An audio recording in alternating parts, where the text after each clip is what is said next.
Europe 1 Soir.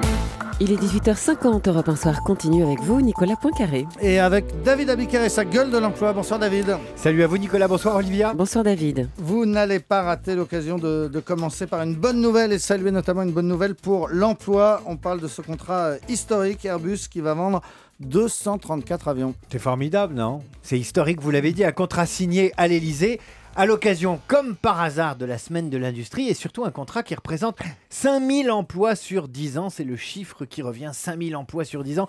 C'est une bonne nouvelle et c'est vrai qu'Airbus recrute. Si vous tapez dans Google Airbus plus emploi, vous arrivez sur aéroemploiformation.com, un site spécialisé dans les petites annonces de l'aéronautique. Et là, des dizaines d'offres d'emploi estampillées Airbus en CDI, comme par exemple coordinateur technique pointe avant. Je répète, coordinateur technique pointe avant. Vous serez responsable de support. De la pointe avant. La pointe avant, vous serez responsable du support technique, atelier pour l'assemblage. L'assemblage et les essais pour le programme A340, pas 320. A340, votre rôle consistera à trouver des solutions et à dépanner la production pour les réparations et les points bloquants. Les points bloquants, je ferme les guillemets. Alors, des postes comme celui-là, en CDI, Airbus en propose des dizaines. Mais attention, il faut trouver la main-d'œuvre qualifiée, voire très qualifiée. Donc, on est content de ce contrat qui permet à l'État de revendiquer la compétitivité française. Et bien justement, dans Le Monde paru cet après-midi, il y a une tribune de Pierre-Cyril Haucoeur. Il est professeur à l'école d'économie de Paris et il nous explique que la compétitivité, c'est pas seulement les prix, c'est pas seulement l'innovation, mais c'est aussi la culture. Et là, il dit des choses très intéressantes.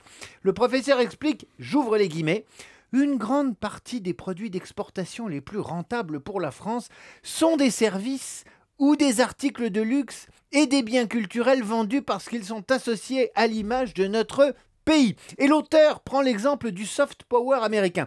Si les Américains ont dominé le monde au XXe siècle, c'est qu'ils ont su faire rayonner leur culture. C'est ce qu'on appelle leur soft power. Et c'est parce que la culture rayonne qu'on a envie d'acheter américain. Eh bien, au XXIe siècle, ce sera pareil, explique-t-il. Malgré des coûts de production élevés, malgré un coût du travail élevé, les pays qui seront compétitifs seront ceux qui gardent une culture forte et qui savent la faire rayonner. Et Pierre-Cyril Haucoeur, il finit comme ça son papier dans Le Monde.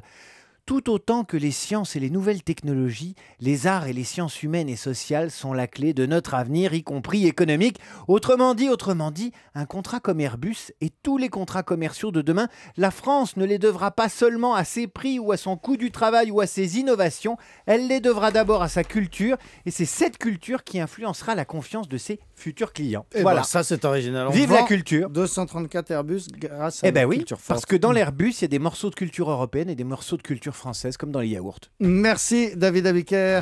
Nicolas Canteloup, on reste dans le domaine de l'emploi. C'est le congrès de la CGT qui l'a inspiré aujourd'hui.